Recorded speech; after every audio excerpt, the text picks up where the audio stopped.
Hey everybody, what is up? My name is Martin and welcome to 2K Central. I hope you guys are having a good day. So I've made 4 character related videos thus far that were centered around Thomas Burke, Vito Scaletta, Sal Marcano, and Cassandra. This one, my friends, is centered around our main protagonist, Lincoln Clay. So I wanted to do a video on Lincoln because of the way he's been portrayed in recent trailers and gameplay. He really comes across as the generic, overly violent brute with little to zero personality, which is fair. So I thought it would be best to give a little bit of background and show that he does have the potential for a great story arc in Mafia 3 because of the struggles he experienced during his youth. This can all lead to him developing into a fan favorite character. So here are 6 things about Lincoln Clay. Number 1, he's an orphan and an outsider.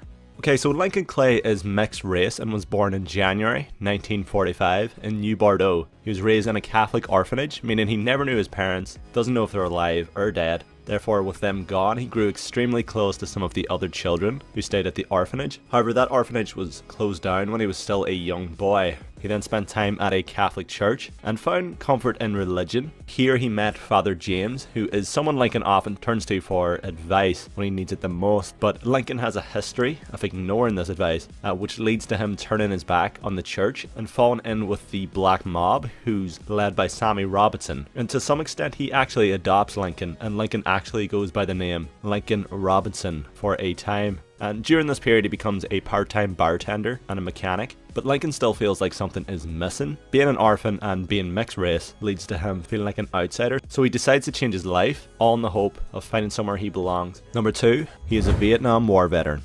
When Lincoln reaches 18 years old, he enlists in the United States military, all in the hope of finding a place in which he may belong. So Lincoln has a small contribution in the Vietnam War. While overseas, Lincoln meets CIA operative John Donovan, who specializes in gathering intelligence. The two become friends. Lincoln serves for 4 years in Vietnam, and this is where he learns to be so effective in combat and how to use almost every weapon to his advantage and how to murder people like a real serial killer, which we've seen a lot of recently. But everything he learns in Vietnam gives him a major advantage when he returns to New Bordeaux. And something you might not know, Lincoln can actually fire a pistol with either hand. Not extremely important, but shooting with either hand was something that was taught in the US military during the Vietnam War, so American soldiers were never in a positional disadvantage. Not majorly important, but I thought it was cool. Number 3, he loses his second family. So when Lincoln returns from the army to New Bordeaux, his goal is to say goodbye to Sammy Ellis and the rest of the Black Mob, as he was ready to move on from a life of crime. But Sammy is in trouble with Sal Marcano. He owes money and has a limited time to repay this debt. So he asks Lincoln for one last favor, but due to Lincoln's loyalty, which is one of his major strengths and weaknesses, he agrees to help Sammy and his second family one last time. Lincoln and the Black Mob succeed and they repay Sal. The two groups then get together to celebrate their newly formed alliance, but Sal Marcano, the leader of the Italian Mafia, seen this as a golden opportunity to strike and take out one of his major rivals. So they stage an ambush and attack Sammy's bar. Lincoln is shot in the head by someone he's seen as a friend, Georgie, Sal's son, and the Black Mob's HQ is burned to the ground. Lincoln's best friends and family are wiped out entirely, and Lincoln is presumed dead. Number 4, motivated by revenge and family. Weird combo. As Sammy's bar burns, Lincoln is saved and mended back to health by Father James. Now once he recovers, he is a new person to some extent. A lot darker and more unforgiving. And Lincoln's goal is no longer finding a place to belong, it's to exact revenge and all those who had taken his family from him, specifically Sal Marcano. And the only way he feels like he can obtain the revenge he seeks is by gaining knowledge and then power. That's a bit cheesy, I know, but he gains knowledge by contacting his old acquaintance John Donovan, who gathers vital information on all of Sal's family, his brothers Tommy and Lou, his sister-in-law Olivia, and Sal's son Georgie. So through Donovan, Lincoln now knows their weakness and how to use it against them. Secondly, he gains some power by forming alliances with 3 local criminals to aid his quest for vengeance. Number 5, a charismatic leader. So during an 11-month period in the year 1968, now 23-year-old Lincoln Clay is on a mission to take down the Marcano family.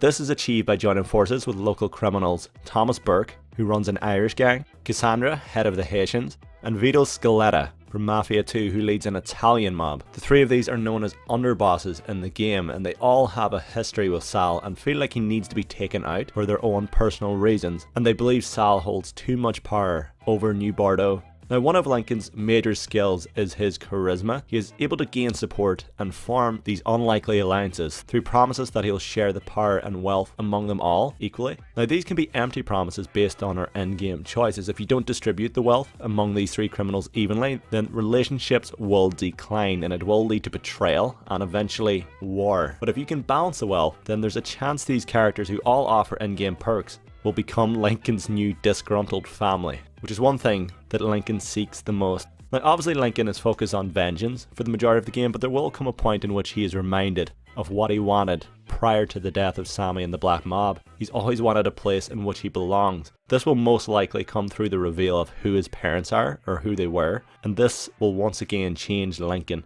So don't expect him to be this revenge-seeking soldier for the full game. Number 6, Lincoln is a wanted man. So during the events of 1968, Lincoln Clay's movements and actions will be tracked by a detective named McGuire, who has an almost personal vendetta against Lincoln for all the damage he's done to the city. So McGuire will be collecting evidence as Lincoln attempts to take down Sal Marcano and his entire criminal empire. So how Lincoln treats Cassandra, Burke, Vito, Donovan, and the people of New Bordeaux will come into play. There will be a time jump in which Lincoln Clay will stand trial for the crimes he committed during 1968. And because the game has multiple endings, there's a high chance that our choices throughout the game will affect how Lincoln's trial will play out.